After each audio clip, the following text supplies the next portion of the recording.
ইরানের মুসলমানেরা, তাদের সাথে আমাদের আকীদার অনেক বেশ কম আছে, কিন্তু তারা যখন ঐক্যবদ্ধ হলো, ইরানের ওলামারা, আয়াতুল্লাহরা যখন ঐক্যবদ্ধ হলেন, তখন আমেরিকার মতো বিরাট পরাশক্তিকে তারা প্রধানত করে ইসলামী রাষ্ট্র, তাদের ভাষায় তারা ইসলামী রাষ্ট্র প্রতিষ্ঠা করতে সক্ষম হয়েছে এবং আমেরিকাকে প্রধানত করেছে।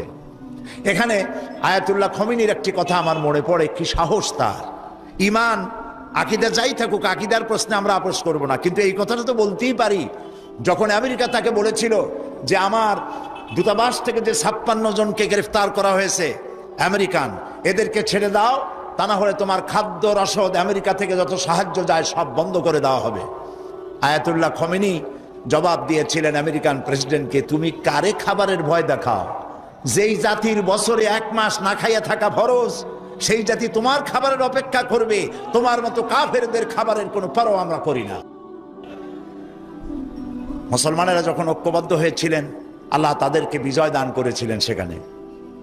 ঠিক এমনি করে পাকিস্তানে যখন সর্বশ্রেণীর ওলামায়ে কেরাম মুত্তাহিদায়ে আমল, মজলিস মুত্তাহিদায়ে আমল এ নাম করে যখন একটি সংগঠন কায়েম করলো, সমস্ত ফিরকার মাকতুবায়ে খেয়ালের সমস্ত আলেমরা যখন ঐক্যবদ্ধ হলো, পৃথিবীকে অবাক করে দিয়ে ইসলামী শক্তি সেখানে বিজয় লাভ করলো। ঠিক অনুরূপভাবে বাংলাদেশ বিগত সরকার এইখানে অত্যাচার করেছে আলেমদের উপরে, এবং সবচাইতে বেশি দুশ্মনী করেছে তারা আলেমদের সাথে। আলেমরা ছিল তাদের জীবনের দুশ্মন। যে কবি তার কবিতার মধ্যে লিখেছে, ফজরের নামাজ যখন, ফজরের আজান যখন শুনি, মনে হয় যেন বেশ্যা তার খরিদ্দার ডাকতেছে। নাউজুবিল্লাহ। এই যে কবি, যে মুশরিক, নাস্তিক, মুরতাদ কবি যখন এই কবিতা পড়লো, লিখলো, তদানীন্তন প্রধানমন্ত্রী তাকে ডেকে নিয়ে জাতীয় প্রধান কবি হিসাবে তাকে পুরস্কৃত করলো। আর যে লোকটি হাদিস পড়ালো, 50 বছর ধরে হাদিসের ছাত্র বানালো দেশ জুড়ে, সেই শাইখুল হাদিসকে গ্রেফতার করে চোর আর ডাকাতদের মধ্যে রেখে দিল। বিনা কারণে 252টি মাদ্রাসা তারা বন্ধ করে দিল। এগুলি কি বানায় বললাম? এই মঞ্চে বসে আমি বলেছিলাম তাদের আমলে, নিশ্চয়ই আপনাদের মনে থাকার কথা, গারাঙ্গিয়া মাদ্রাসারে ভুয়া মাদ্রাসা বানাইছিল তারা। আমি বলেছিলাম গারাঙ্গিয়া মাদ্রাসা যদি ভুয়া হয়, তাহলে তুমি সরকার, তুমিও ভুয়া সরকার। 252টি মাদ্রাসা বন্ধ করে দিল।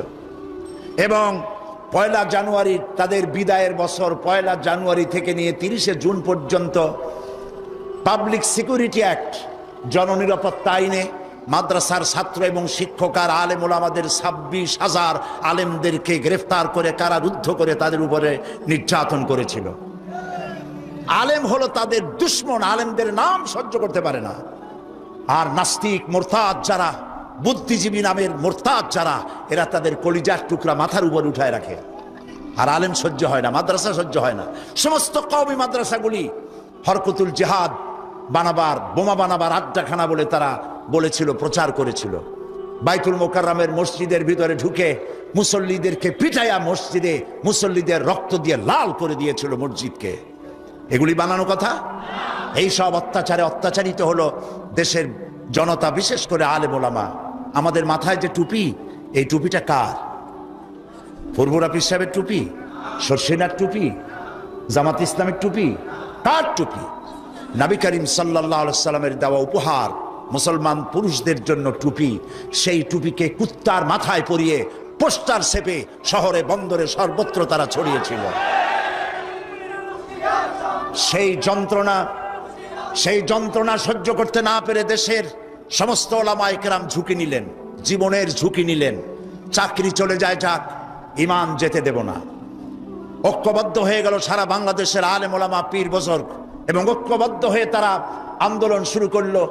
আল্লাহ তাআলা ওলামাদের ঐক্যের কারণে 4 দলীয় জোটের বিশাল অভূতপূর্ব বিজয় দান করে দিলেন। আজকে এই বিজয়কে ধরে নিয়ে আমাদেরকে ঐক্যবদ্ধ হতে হবে। ঐক্যবদ্ধ হওয়ার কথা এখানে অনেক এসেছে, কিন্তু কিভাবে ঐক্যবদ্ধ হব সেই কথা আমাদের অনেকের কাছে জানা নাই কিভাবে ঐক্যবদ্ধ হব। আমি হযরত মাওলানা মুফতি সাঈদ আহমদ সাহেব ওস্তাজুল আসাতিজা, আমি যা বলতে চাইছিলাম, এমনি আমি ফকির মানুষ, আমার ঝুলি খালি, আমি যা বলতে চাইছিলাম তা অনেক তিনি বলে ফেলেছেন।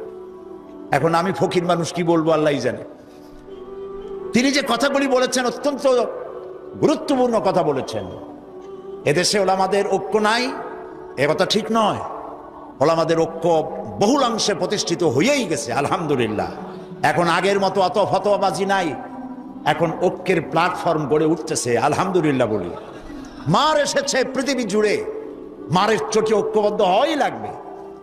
বুশ মারা শুরু করেছে, এ মার আমাদের পাওনা ছিল। এটা আসতে বলতেছি, আপনাদের কানে কানে বলতেছি। বুশের আশা খারাপ হয় নাই, আশা দরকার ছিল। ওমা আসাবাকুম মিন মুসিবাতিন ফাবিমা কাসাবাত আইদিকুম, মার খাইতেছো দুই হাতের কামাইয়ের কারণে। একজনে বিবাহ করছিল, কিন্তু বউ তার কাছে আসে না।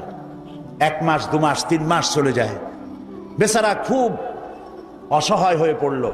এত টাকা খরচ করলাম, তারপরে তাবিজের শরণাপন্ন হলো, দোয়ার শরণাপন্ন হলো, কোনো কাজ হয় না। সর্বশেষ এক বুজুর্গ ব্যক্তির কাছ থেকে চিনি পড়া নিয়ে পানের মধ্যে ঢুকাইয়া খাওয়াইছে। রাত দুপুর 2:30-3টা বাজে হঠাৎ করে বউ গলা জড়ায় ধরছে স্বামীর। স্বামী বলছে যে আল্লাহ, এই শেষের হুজুরের চিনি বড়া কামে লাগছে। বউ কয় যে কি এর চিনি বড়া কামে লাগছে, ঘরে চোর ঢুকছে তাই ভয়তে গলা জড়ায় ধরছি। বাড়িওয়ালা বলতেছে, স্বামী বলতেছে, আয় চোর, मैं तुझे खैर मकदम कहता हूं, तू हर रोज मेरे घर पे आया कर। তুই আমার বাড়িতে রেডিও টেলিভিশন ফ্রিজ যা আছে সব নে, প্রত্যেকদিন আসবি, তাহলে আমার প্রিয়াকে আমার গলার সাথে পাবো। কাজী বুশ আর আসার কারণে আর যাই হোক, একটা কাজ তো হয়েছে। পৃথিবীর 130 কোটি ঘুমন্ত সিংহ জাগ্রত হয়েছে আল্লাহু আকবার বলে। আকীদা বিশ্বাসের দিক থেকে তাওহীদ যদি হয় পুরা দ্বীনের মূল উৎস, তাহলে আমলের দিক থেকে নামাজ হচ্ছে পুরা দ্বীনের মূল ভিত্তি। নামাজ হচ্ছে আমলের মূল ভিত্তি, এর বাস্তবায়ন ছাড়া দ্বীন পূর্ণ হয় না। নামাজ মুমিনের কেবলমাত্র একটি উত্তম আমলই নয়, বরং নামাজ হচ্ছে ঈমানের মূল ভিত্তি। যার কাছে নামাজ নাই তার কাছে কিছুই নাই। রাসূল করিম সাল্লাল্লাহু আলাইহি ওয়াসাল্লাম বলেছেন যে নামাজ যে ব্যক্তি পড়ে না, আল্লাহ পাকের সাথে তার কোনো সম্পর্ক বাকি থাকে না। সুতরাং এই নামাজটা হচ্ছে এই যে একমাত্র একাগ্র চিত্তে আদবের সাথে আল্লাহর সামনে রুজু হয়ে যাওয়া। কোরআনে কারীম বলছে, মুনিবিনা ইলাইহি ওয়াত্তাকুহু ওয়া আকিমুস সালাতা ওয়া লা তাকুনু মিনাল মুশরিকিন। তোমরা আল্লাহর দিকে রুজু হয়ে যাও এবং তাকে ভয় করে অন্যায় কাজ থেকে বিরত থাকো, আর নামাজ কায়েম করো, মুশরিকদের অন্তর্ভুক্ত হয়ে যেও না। নামাজ কায়েম করা, নামাজের আদেশ কোরআনে কারীমের মধ্যে আল্লাহ পাক বহু জায়গায় করেছেন। ঈমানের পর নামাজই হচ্ছে সবচেয়ে বড় জরুরি। একজন মানুষ ঈমান আনলো, যেমন কালকে একজন ঈমান এনেছে, ঈমান আনার সাথে সাথে তার প্রথম কাজ কি বলুন? বলেন প্রথম কাজ কি? ফজরের নামাজের আগে একজন ইসলাম কবুল করলেন, তার প্রথম দায়িত্ব নামাজকে আদায় করে দেওয়া, ফজরের নামাজ পড়া। জোহরের আগে কেউ ঈমান আনলো, তার প্রথম দায়িত্ব জোহরের নামাজ আদায় করা। আসরের নামাজের আগে ঈমান এনেছে, তার প্রথম দায়িত্ব হলো আসরের নামাজ আদায় করা। তার মানে হলো ঈমান আনার পর একজন ঈমানদারের প্রথম দায়িত্ব হচ্ছে নামাজ। গুরুত্বপূর্ণ বিষয়, খুব ভালো করে শুনতে হবে, ইয়াদ রাখতে হবে প্রত্যেকটি মুসলমানের। এই নামাজ কি জিনিস, কেমনে আদায় করতে হবে, আদায় না করলে কি হবে, গুরুত্বপূর্ণ এই কথাগুলি প্রত্যেকের স্মরণ রাখতে হবে। কিয়ামতের দিন মানুষ যে জাহান্নামে যাবে, জাহান্নামের জন্য, জাহান্নামে যে সব কারণে যাবে তার মধ্যে বড় কারণ কালকে বলেছিলাম, দেখি মনে আছে নাকি? বড় কারণ কয়টা? কয়টা? আলহামদুলিল্লাহ মনে আছে। আল্লাহ রাব্বুল আলামিন বলেন, ইয়াতাসাআলুনা আনিল মুজরিমিন, কিয়ামতের দিন অপরাধীদেরকে জিজ্ঞেস করা হবে, মা সালাকাকুম ফি সাকার, জাহান্নামে কেন আসছো? জবাবে তারা বলবে, ক্বালু লাম নাকু মিনাল মুসাল্লিন ওয়া লাম নাকু নুতঈমুল মিসকিন, নামাজ পড়ি নাই আর এতিম মিসকিনদের খেতে দেই নাই, এই কারণেই জাহান্নামে এসেছি। কন নাউযুবিল্লাহ। নামাজ যারা পড়বে না জাহান্নামে যেতে হবে। কোথায় যেতে হবে? আকীদাগত দিক থেকে ঈমান হলো তাওহীদের স্বীকৃতি, আর আমলের দিক থেকে নামাজ হচ্ছে তাওহীদের বহিঃপ্রকাশ। আপনি মুসলমান তা প্রমাণ হবে নামাজ দিয়ে। নামাজহীন ঈমানের দাবি মূল্যহীন। যার নামাজ নাই তার ঈমানের দাবি করার কোনো মূল্যই নেই। অনেক এরকম কথা বলে, হুজুর আমি মানুষটা নিতান্ত খারাপ না, যাই মনে করেন, গ্রামে রাস্তা বানাইছি, ব্রিজ করে দিয়েছি, কালভার্ট করেছি, এতিম মিসকিনরে তাও মাঝে মধ্যে খাবার দেই, বিধবারে কাপড় চোপড় দেই, মানুষটা আমি নিতান্ত খারাপ না, তবে এই মাঝে মধ্যে একটু নামাজ পড়ি না, তাতে কি আমার ঈমান নষ্ট হয়েছে নাকি? আমি বলি ভাই ঈমানই তো নাই, নষ্ট হবে কি? ঈমান থাকলে না নষ্ট হবে? ঈমান নাই। সুতরাং একজন মুসলমান যদি নামাজ না পড়ে নিজেকে মুসলমান বলে দাবি করার কোনো হক তার নাই, দাবি করার অধিকার নাই। নামাজ হচ্ছে জিন্দেগি, নামাজটাই মূলত জিন্দেগি। নামাজটা কি? জিন্দেগি। আল্লাহ রাব্বুল আলামিন শিখাচ্ছেন, কুল ইন্না সালাতি ওয়া নুসুকি ওয়া মাহইয়ায়া ওয়া মামাতি লিল্লাহি রাব্বিল আলামিন।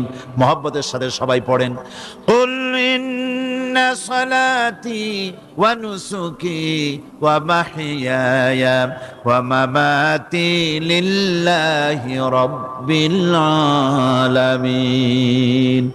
বলো আমার নামাজ, বলো আমার নামাজ, আমার কোরবানি, আমার হায়াত, আমার মত সবকিছুই আল্লাহ রব্বুল আলামিনের জন্য নিবেদিত। আমার বেঁচে থাকা, আমার মরে যাওয়া সব আল্লাহর জন্য। সে আল্লাহ রব্বুল আলামিন, তার জন্য সবকিছু নিবেদিত করতে হবে। আল্লাহ পাকের গোলাম আমাদের বানিয়েছেন, আল্লাহ আমাদের গোলামি করা লাগবে। আর গোলামির নমুনা যাকাত দিয়া, হজ দিয়া, দান দিয়া, সদকা দিয়া, কোন জিনিস দিয়ে নামাজের মতো গোলামির উৎকৃষ্ট প্রমাণ বা নমুনা আর কিছুতে নাই। আমি যে গোলাম তার উৎকৃষ্ট প্রমাণ হচ্ছে নামাজ। নামাজেই একটা মানুষ গোলামির অনুভূতিতে তাকে নিয়ে যায়। বাদশাহ হোক, মন্ত্রী হোক, পীর হোক, মৌলানা হোক, মুহাদ্দিস হোক, বড় লোক হোক, গরিব হোক, পুরুষ হোক, নারী হোক, যাই হোক, নামাজে দাঁড়াইলো, একেবারে কান্ডারে ধরিয়া কানের কাছে হাত দিয়া, হাত দুটো বাঁধিয়া মাথা নিচের দিকে দিয়ে দাঁড়ায় গেল। কিসের মতো? আসামির মতো, গোলামের মতো। সুবহানাল্লাহ। এদিক ওদিক তাকাইতে পারবা না, চোখটা থাকবে সেজদা যেখানে দিবা সেখানে। তাকানো নিষেধ, সেজদার দিকে তাকাও। এরপরে যখন রুকুতে গেলেন, গোলামির নমুনা হয়ে গেল। গোলামের এরকম মাথা নিচু করে থাকতে হয় প্রভুর সামনে। গেলেন রাজা, বাদশাহ, বড় লোক, সব অহংকার চূর্ণ হয়ে গেল। নাক আর কপাল দিয়া আমার মাবুদের দরবারে মাথাটা লাগাই দিলাম জমিনের উপরে। সুবহানাল্লাহ। আমি আমার ভাষায় বলি, আমি আমার ভাষায় কথাটা এভাবে বলি, এই জমিনটা যদি কাগজ হয় আর আমার নাকটার কপালটা যদি কলম হয়, তাহলে আমি যে গোলাম দৈনিক 5 বার আমার নাক আর কপাল দিয়া জমিন নামক কাগজের উপরে, দাস খতের উপরে দৈনিক 5 বার নাক আর কপাল দিয়া সই করে দেই, আল্লাহ আমি তোমার গোলাম আর কারো গোলাম নই, আমি একমাত্র তোমার গোলাম। ঘুমের থেকে উঠে সেজদা দিয়া বলি, দুপুরের সময় কাজ ফালাইয়া আর একবার বলি, বিকেল আসার আগে আসরে আর একবার বলি, দিন যখন শেষ হয় আর একবার বলি, রাতে যখন শুতে যাই আর একবার সেজদা দিয়া ঘোষণা করি, মাবুদ আমি তোমার গোলাম। সুবহানাল্লাহ। নামাজ হচ্ছে ইসলামের গণ্ডির মধ্যে প্রবেশের প্রমাণ। কোরআনে কারীম বলছে ফাইন তাবু ওয়া আকামুস সালাতা ওয়া আতাউজ যাকাতা ফাইখওয়ানুকুম ফিদ্দীন, সূরা তওবা এসেছে। তারা যদি তওবা করে আর নামাজ কায়েম করে, যাকাত যদি আদায় করে, তাহলে এখন তোমাদের সে দ্বীনি ভাই, এখন ভাই হয়ে গেল। একটু আগে ছিল কাফের মুশরিক, এখন তোমার দ্বীনি ভাই। দ্বীনের গণ্ডির মধ্যে প্রবেশ করা, কলেমা পড়ার সাথে সাথেই নামাজ। নামাজ হচ্ছে দ্বীনের প্রধান গেট, দ্বীনের প্রধান তোরণ। দ্বীনের মধ্যে প্রবেশ করার জন্য এই গেট দিয়ে প্রবেশ করতে হবে। সুতরাং এই নামাজের এতই গুরুত্ব দেওয়া হয়েছে। ইসলাম যদি ক্ষমতায় আসে, আল্লাহ যেন এনে দেন, জোরে কোন আমিন। ইসলাম যদি ক্ষমতায় এসে যায়, রব্বুল আলামিন তাফসীরে মাহফিল কোরআন সামনে নিয়ে আশা করে তোমার দরবারে দোয়া করি, এই বিশাল জনসমুদ্রের দোয়া কবুল করো মাবুদ গো, এই বাংলাদেশকে ইসলামের দেশ বানাইয়া দাও।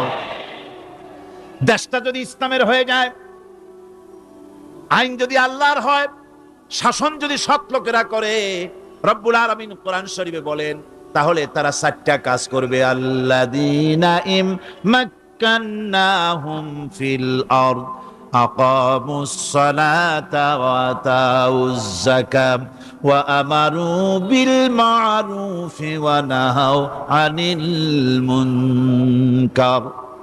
মুমিনেরা ক্ষমতায় এসে প্রথম যে কাজটা করবে, প্রথমে ক্ষমতায় এসেই নামাজ বাধ্যতামূলক করবে। প্রথম কি?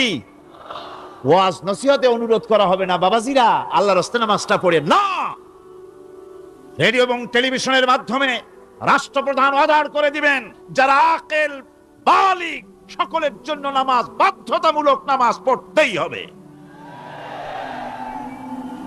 এটা অর্ডার। বেলা যখন 1টা বেজে যাবে, বেলা যখন 1টা বাজবে, সমস্ত মসজিদে আজান শুরু হয়ে যাবে। আজানের সাথে সাথে অফিস, আদালত, কল কারখানা, ক্ষেত খামার, শিক্ষাঙ্গন সব ডেডলক হয়ে যাবে। আধা ঘন্টার জন্য বন্ধ হয়ে যাবে। যারা মুসলমান অফিসে, কলেজে, ইউনিভার্সিটিতে, সর্বত্র তারা নামাজের জন্য প্রস্তুতি নেবেন। আধা ঘন্টার ভিতরে নামাজ আর খানা সেরে আবার কলেজ চলবে, বিশ্ববিদ্যালয় চলবে, কল চলবে, কারখানা চলবে, ক্যান্টনমেন্ট চলবে, সেক্রেটারিয়েট চলবে, সব আপন গতিতে চলতে থাকবে। আল্লাহর রহমত, বরকত আকাশ ফেরে নাজিল হয়ে যাবে। আর এই অর্ডার যে দেওয়া হবে, নামাজ পড়বেন সেখানে।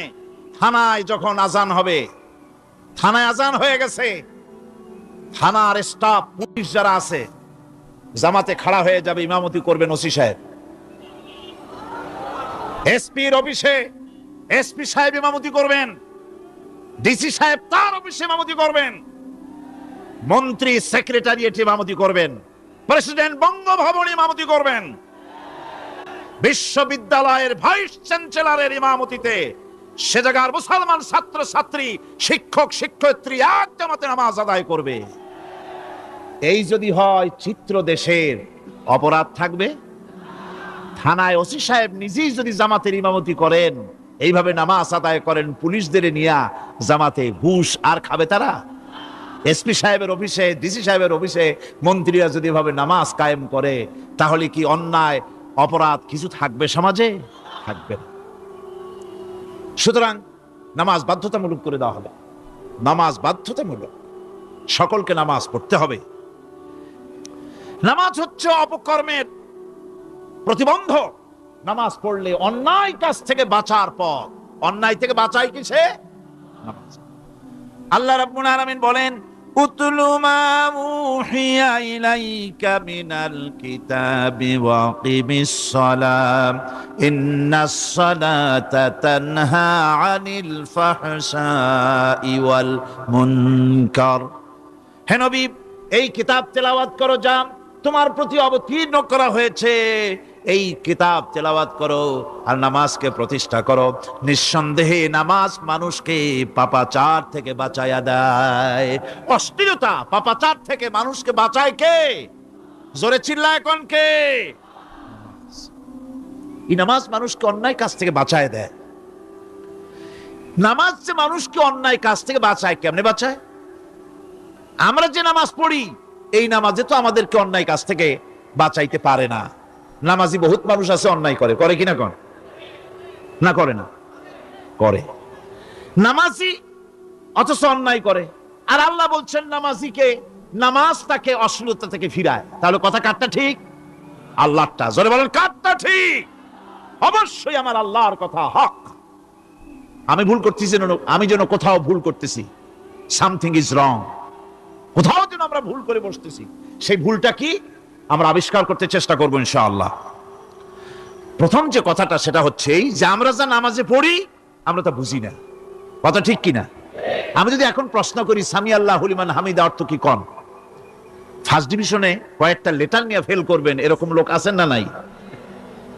সুবহান রাব্বিয়াল আলা অর্থ কি জানি না, সুবহান রাব্বিয়াল আযীমের অর্থ কি জানি না, দোয়া কুনুত অর্থ কি জানি না, তাশাহুদ অর্থ কি জানি না, সূরা ফাতিহার অর্থ কি জানি না। এমন কি উযুর মধ্যে কয়টা ফরজ তাও অনেকের জানা নাই। কথা কি বেশি বললাম না ঠিক বলছি? একজনে জিজ্ঞেস করলো, মিয়া উযুতে কয় ফরজ? কয় হুজুর কি মনে করেন যে বুঝি জানি না? এটা তো সাধারণ ব্যাপার, বলেন না কয় ফরজ? কয় উযুতে তো 17 ফরজ। কি কি? কয় হাত ধোয়া, পাও ধোয়া, মুখ ধোয়া, নাক ধোয়া, চোখ ধোয়া, জিহ্বা ধোয়া, মাথা ধোয়া। বলতে বলতে গুনে দেখা গেল প্রায় 19টার মতো বলছে। বলা হলো, মিয়া বললেন আপনি উযুতে ফরজ 17টা, কইলেন আপনি 19টা। কয় হুজুর জানি আরো, বলি না আপনাদের ভয়তে। উযু জানে না, নামাজ জানে না, তাকে এই নামাজ কেমনে ফিরাবে অন্যায় কাজ থেকে? কথা বুঝতে পেরেছেন? নামাজে আল্লাহু আকবার বললাম, এরপরে সানা পড়লাম, তারপরে সূরা ফাতিহা পড়লাম। সূরা ফাতিহার ভিতরে যে সমস্ত কথাগুলি বললাম সেই কথাগুলি বুঝি না, কি বলেছি তাও জানি না। এরপরে সুবহান রাব্বিয়াল আলা বলেছি, সুবহান রাব্বিয়াল আযীম বলেছি, সামি আল্লাহু লিমান হামিদা বলেছি, অর্থ কি জানি না। আল্লাহ তা শুনতে পান, যে ব্যক্তি আল্লাহর প্রশংসা করেন তিনি তা শুনতে পান। নামাজের মধ্যে আইডিয়া দেওয়া হচ্ছে, তুমি যে আল্লাহর জন্য নামাজ পড়তেছো, প্রশংসা করতেছো, এটা এমন নয় যে আল্লাহ পাক দেখছেন না বা শুনতেছেন না। তুমি যা বলতেছো, প্রশংসা করতেছো, আল্লাহ পাক তা শুনতে পাচ্ছেন। সামি আল্লাহু লিমান হামিদা, সুবহান রাব্বিয়াল আলা। আমি মহান সর্বশ্রেষ্ঠ আল্লাহ রাব্বুল আলামিনের পবিত্রতা ঘোষণা করছি, আমি তার প্রশংসা করছি। সূরা ফাতিহার কি আমরা বলি আপনারা ব্যাখ্যা দেখে বুঝে নিয়েন, সেগুলি আমি এখানে বলে বাকি কথা সব শেষ করতে পারবো না। নামাজে কি পড়েন সেটা যদি জানতেন, অবশ্যই আল্লাহ রাব্বুল আলামিনের কথা কার্যকরী হয়ে যেত। ইন্নাস সালাতা তানহা আনিল ফাহশাই ওয়াল মুনকার। নামাজ মানুষকে পাপের কাজ, অশ্লীলতা থেকে ফিরাতে পারে। আল্লাহ ইন্না বসায়ছেন, নিশ্চয়ই, বেশক, অবশ্যই নামাজ পাপ থেকে ফিরাবে। কিন্তু কেমনে ফিরাবে নামাজ তো বুঝি না, নামাজ তো বুঝি না। খালি সেজদা দেয় জনমের মতো। আর সেজদা কি? নামাজে যদি দেখে ইমাম দেরি করতেছে, আত্তাহিয়াত পড়তে দেরি হয়ে যাচ্ছে, পিছন থেকে সিগন্যাল মারে, ঠিক কিনা? বেয়াদব, বেয়াদব। তোমার নামাজ, তোমার আত্তাহিয়াত আগে শেষ হয়েছে, তাতে কি হয়েছে? চুপ করে বসে থাকো। ইমামকে কাশি দিয়া সতর্ক করার অধিকার তোমার নাই। যদি ইমামকে সতর্ক করার জন্য কাশি দিয়ে থাকো, তোমার নামাজ ফাসেদ হয়ে যাবে। এটা ফাজলামি করার জায়গা না, এটা নামাজ। এর নাম কি? ধীরে সুস্থে নামাজ পড়তে হবে। অনেকে মসজিদটারে মনে করে জেলখানা, ঢুকতে যত দেরি, বেরোতে পারলে যেন বাসে যান ছটফট করে। সিনেমার মধ্যে গিয়ে ঘন্টার পর ঘন্টা বসে থাকে, খারাপ লাগে না? মসজিদে কেরাত যদি একটু লম্বা পড়ে, পিছনে বসে খালি কি যে করে মনে মনে বলতে থাকে যে ইমাম এমন কাঁচা ছাড়া ছাড়ি না। আর গান যখন শোনে শুনতেই থাকে, কত মজা, ঘুম আসে না। নাউযুবিল্লাহ। সুতরাং নামাজে কি পড়েন সেটা আপনাকে বুঝতে হবে। সঠিকভাবে নামাজ পড়ার পরও যদি কোনো মানুষের সঠিকভাবে, ভালো করে শোনেন, সঠিকভাবে নামাজ পড়ার পরেও যদি কোনো মানুষ পাপের থেকে না ফেরে, তাহলে বুঝতে হবে একথা, পানি আর সাবান দিয়া কাপড় ধুলে কাপড়ের ময়লা যাবে, কিন্তু পানি আর সাবান দিয়া কয়লা জনমের মতো ধুইলেও কয়লার ময়লা যাবে না। কথা বুঝে আসছে? এর থেকে আর উত্তম দৃষ্টান্ত আমার কাছে নাই। নামাজ পড়ার পরেও যদি চরিত্র ভালো না হয়, বুঝতে হবে নামাজ হচ্ছে না, কাঙ্ক্ষিত মানের নামাজ আদায় হচ্ছে না। আল্লাহর নবী বলেছেন, যার নামাজ পাপ কাজ হতে ফিরাতে পারলো না, তার নামাজ নামাজি নয়। আবার শুনুন, রাসূল বলছেন, যার নামাজ তাকে পাপের কাজ থেকে ফিরাতে পারলো না, তার নামাজ নামাজ নয়, ওটা নামাজ হয় নাই, যার জন্য তার পাপ থেকে তারে ফিরাইতে পারছে না। আর কিয়ামতের দিন বেনামাজিরা সবচাইতে বেশি অপমানিত হবে। সবচাইতে বেশি অপমানিত হবে কারা? বেনামাজিরা। কিভাবে? ইয়াউমা ইউকশাফু আন সাকিন ওয়া ইউদআউনা ইলাস সুজুদি ফালা ইয়াস্তাতিউন। সেদিন কঠিন সময়, আল্লাহ রাব্বুল আলামিন লোকদেরকে সিজদা করার জন্য বলবেন, কিন্তু যারা বেনামাজি ছিল দুনিয়ায়, তারা সিজদা দিতে পারবে না। বলেন নাউযুবিল্লাহ। অবস্থাটা কি হবে? খাশিআতান আবসারুহুম তারহাকুহুম যিল্লাহ। তাদের দৃষ্টি নিচু হবে, লাঞ্ছনা এবং অপমান তাদের উপরে চেপে বসবে, সিজদা দিতে পারবে না। আল্লাহ আমাদেরকে ক্ষমা করুন। কিয়ামতের দিন হযরত আদম আলাইহিস সালাম থেকে শুরু করে পৃথিবীর সমস্ত মানুষের সামনে আল্লাহ রাব্বুল আলামিন সিজদা করার জন্য অর্ডার করবেন। যারা নাকি বেনামাজি, ওরা আল্লাহর দরবারে সেদিন সিজদা দিতে পারবে না, লাঞ্ছিত, অপমানিত হবে। যারা কন নাউযুবিল্লাহ। নামাজ, মুমিনের নামাজ একরকম, মুনাফিকের নামাজ হলো আর এক রকম। মুনাফিকরাও নামাজ পড়ে, পড়ে কিনা কন? মুনাফিকেরাও নামাজ পড়ে। মুনাফিকেরা যখন নামাজ পড়তে যায়, আল্লাহ রাব্বুল আলামিন বলতেছেন, ওয়া ইযা কামু ইলাস সালাতি কামু কুসালা। মুনাফিকেরা যখন নামাজ পড়তে দাঁড়ায়, নামাজে আসে ঠিক তারা, কিন্তু নামাজের জন্য দাঁড়ায় খুব শৈথিল্য ভারে, শৈথিল্য ভাবে দাঁড়ায়, কাহিলি, সুস্তি, এ জায়গা চুলকায়, পায়জামা ধরে টান দেয়, টুপিটা ঘুরায়, এদিক ওদিক তাকায়। মুনাফিকের নামাজ দেখলেই ঠিক পাওয়া যায় যে বেটা মুনাফিক। এইভাবে সে দাঁড়ায়। তার নামাজটা কি জন্য?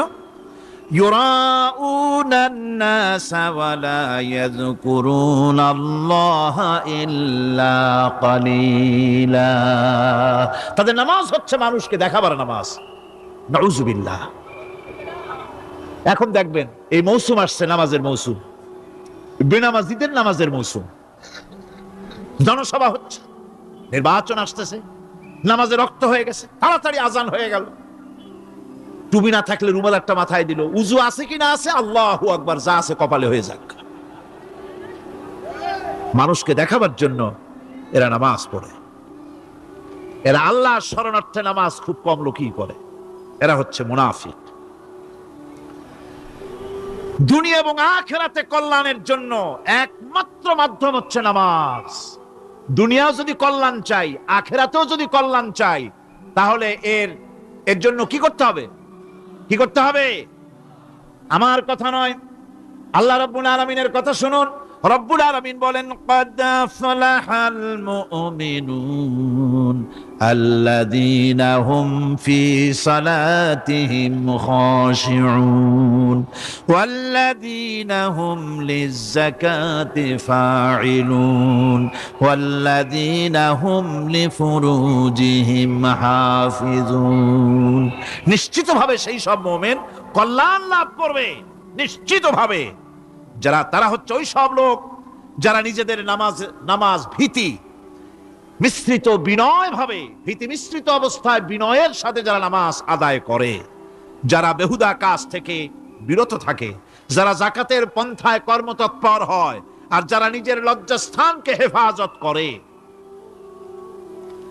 এরপরে আল্লাহ পাক বলেন ওয়াল্লাযীনা হুম লিআমানাতিহিম ওয়া আহদিহিম রাউন ওয়াল্লাযীনা আলা সালাওয়াতিহিম ইউহাফিজুন ওয়াল্লাযীনা আলা সালাতিহিম হাফিজুন। আর যারা তাদের আমানতকে পূর্ণ করে, আমানত এবং তাদের ওয়াদা চুক্তি পূর্ণ করে, এবং যারা নিজেদের নামাজ সমূহকে পূর্ণভাবে হক আদায় করে নামাজ পড়ে, নামাজের যারা হেফাজত করে, এরা কারা? এরা হচ্ছে উলাইকা হুমুল ওয়ারিসুন আল্লাযীনা ইয়ারিসুনাল ফিরদাউসা হুম ফিহা খালিদুন।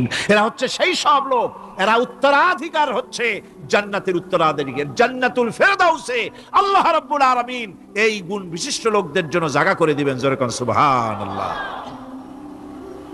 নামাজকে পড়তে বলা হয় নাই, কোরআন শরীফে বলা হয়েছে নামাজ কায়েম করো। কি বলা হয়েছে কন্ত দেখি? নামাজ কায়েম করো, নামাজ পড়ো। এই কথা কিন্তু কোরআন শরীফে কোনো জায়গায় আছে নাকি? এখন কায়েম করা কারে বলে? একটা গুরুত্বপূর্ণ আরেকটি বিষয়, নামাজ কায়েম করতে বলা হয়েছে। কায়েম কি? কায়েমটা হচ্ছে দৃষ্টান্ত স্বরূপ বলা যায় যে জিনিসটা সমাজে প্রতিষ্ঠিত আছে ওইটারে বলে কায়েম হওয়া, আর যেটা প্রতিষ্ঠিত নাই ওটা কায়েম নাই। কায়েম মানেই হলো প্রতিষ্ঠিত থাকা। যেমন আমাদের দেশে, আমাদের সমাজে নারী পুরুষ শিশু বৃদ্ধ সকলেই কাপড় পরা, শাড়ি পরা, লুঙ্গি পরা, এই কাপড় পরাটা কায়েম আছে, প্রতিষ্ঠিত আছে না নাই? যার কারণে কাপড় পরা সমাজে কায়েম আছে বলে উলঙ্গ মানুষ সমাজে খুঁজে পাওয়া যায় না, পাগল ছাড়া। ঠিক কিনা? একটা বাচ্চাকেও যদি উলঙ্গ হতে বলেন এখানে, 5 বছর 6 বছর একটা বাচ্চাকেও, সে কিন্তু রাজি হবে না। ঠিক কিনা? যেহেতু কাপড় পরা সমাজে প্রতিষ্ঠিত আছে সেহেতু উলঙ্গ মানুষ পাওয়া যায় না, কাপড় পরাটাই এখানে প্রতিষ্ঠিত। সুতরাং এখন অবস্থাটা এই হয়েছে, কাপড় পরা প্রতিষ্ঠিত আছে বলে কোন উলঙ্গ মানুষ এসে যদি এই মঞ্চে দাঁড়ায় আর বলে আমাকে একটু বক্তৃতা করতে দেন, আপনারা কি করবেন? মঞ্চে তো উঠতেই দিবেন না। উলঙ্গ মানুষ যদি কোনো চাকরি নিতে যায় ইন্টারভিউতে, তাকে লাইনে দাঁড়াইতে দেবে? দেবে না। এমনকি উলঙ্গ হয়ে যদি বাড়িতে প্রবেশ করে তার বউ দূর দূর করে তাড়ায় দেবে। ঠিক কিনা? যেহেতু সমাজের ভিতরে কাপড় প্রতিষ্ঠিত আছে সেই জন্য এই উলঙ্গ মানুষ পাওয়া যায় না। অনুরূপ ভাবে নামাজ যদি প্রতিষ্ঠিত হতো সমাজের ভিতরে, তাহলে বেনামাজি খুঁজে পাওয়া যেত না। চাকরি করতে গেলে সেখানে নামাজ মানদণ্ড হয়ে যেত, নামাজ পড়ে কিনা তা দেখে নেওয়া হতো। বেনামাজি লোক পাওয়াই যেত না যদি প্রতিষ্ঠিত থাকতো। প্রথম প্রশ্নই হতো তুমি নামাজ পড়ো কিনা। ইলেকশনে যদি একজন উলঙ্গ মানুষ এসে দাঁড়ায়, ভাইরা এবার আমার বোতল মার্কা বাক্স, উলঙ্গ মানুষ এসে ভোটে দাঁড়াইছে, আপনারা ভোট দিবেন? দিবেন। ওইটা কাপড় প্রতিষ্ঠিত আছে বলে, লুঙ্গি প্রতিষ্ঠিত সমাজে আছে বলে উলঙ্গ মানুষকে আপনি ভোট দিবেন না। নামাজ যদি প্রতিষ্ঠিত থাকতো সমাজে, বেনামাজি মানুষ যদি এসে মঞ্চে দাঁড়ায়া যতই বলতো আমি ক্ষমতায় গেলে এই করব সেই করব, নামাজ প্রতিষ্ঠিত থাকলে পরে বেনামাজিরে কেউ ভোট দিত না। নামাজ যদি প্রতিষ্ঠিত থাকতো তাহলে অফিসের অফিসার তো দূরের কথা, বেনামাজি অফিসের ঝাড়ুদারের চাকরিও তার কিসমতে জুটত না যদি নামাজ প্রতিষ্ঠিত থাকতো। এর নাম হলো নামাজ কায়েম হওয়া। নামাজ কায়েম থাকলে এই অবস্থার সৃষ্টি হতো। এই জন্য আল্লাহ পাক বলেছেন নামাজকে কায়েম করতে হবে। নামাজ হবে সব ভালো কাজের মানদণ্ড। সমস্ত ভালো কাজের মানদণ্ড কি? নামাজ। নামাজ আমাদেরকে বড় রকমের শিক্ষা দেয়। কি শিক্ষা দেয়? নামাজ আমাদের শিখায় ঐক্য আর ভ্রাতৃত্ব। ভ্রাতৃত্বের আর ঐক্যের শিক্ষা দেয়, এক নেতার আনুগত্য করা শিখায়। জামাত যত বড় হোক, ইমাম হবে কয়জন? একজন ইমাম হবে। আর এই ইমাম মানে কি? নেতা। ইমাম মানে কি? নেতা নির্বাচন শিখায় নামাজে। নেতা নির্বাচন কে শিখায়? নামাজ শিখায়। বোঝেন খুব ভালো করে। কিভাবে?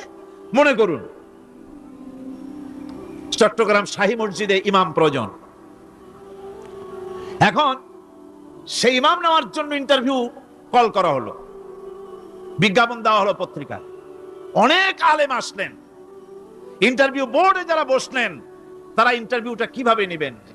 যার মাথার চুল লম্বা বেশি তার ইমামতি দেওয়া হবে, যার লুঙ্গিটা পায়ের গিরার তলে তারে দেওয়া হবে, যার মোষটা মুখের মধ্যে গিয়া ঢুকছে, হাসি দিলে বুঝাই যায় না হাসে না কান্দে, তারে দিবে। দাড়িগুলা কামাইছে তারে দেবে। সিগারেট খায়, বা অবশ্য চট্টগ্রাম আর সিলেটে সিগারেটের ফতোয়া ভিন্ন রকম। বরিশালে আমি যেখানে জন্মগ্রহণ করেছি, আমার এলাকায় কোনো আলেম যদি সিগারেট খায়, মসজিদের ইমাম তো ভালো, মসজিদ ঝাড়ু দিতেও ঢুকতে দেবে না মসজিদে। এটা এই এলাকার এক রকমের কায়দা। আমি এটার ব্যাপারে কথা নাইবা বললাম। তো আপনারা খুঁজে দেখবেন সে সিনেমা দেখে নাকি, মিথ্যা কথা বলে নাকি, বউ পর্দায় থাকে নাকি। এগুলি মাইক্রোস্কোপ যন্ত্র দিয়ে ইমামের মাথা থেকে পা পর্যন্ত দেখবেন কিনা কন? আচ্ছা, এবার কত দেখি এই ইমাম সাহেব ইমামতি করবে কতজন লোকের? 500, 1000। শাহী মসজিদে ধরেন 5000 লোক হইল। 5000 লোক, 5000 লোকের ইমাম নির্বাচনের সময় পা থেকে শুরু করে মাথা পর্যন্ত দেখেন, এমনকি বউ পর্যন্ত। বৌমনি আনিয়ে দেখেন না, পর্দায় থাকে কিনা এইটা আপনারা দেখেন, ঠিক কিনা? এ খবরটা নেন। 5000 লোকের একটা ইমাম বানাতে গিয়ে মাইক্রোস্কোপ যন্ত্র দিয়ে দেখেন মোষ কেমন, দাড়ি কেমন, চুল কেমন, পাও কেমন, হাত কেমন, হাতে নখ লম্বা কিনা, দাঁতে ছাতা কিনা, বউ পর্দায় থাকে কিনা, মিথ্যা কথা কয় কিনা, এত দেখেন। আর যখন নির্বাচন আসে, তখন 2.5 থেকে 3 লক্ষ মানুষের জন্য একজন এমপি নির্বাচিত হয়।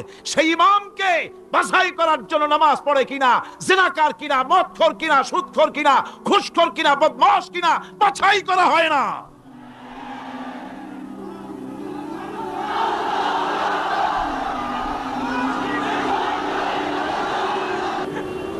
নামাজ আমাদেরকে এটা শিখায়, ইমাম কেমনে বানাইতে হবে। কোন সুবহানাল্লাহ।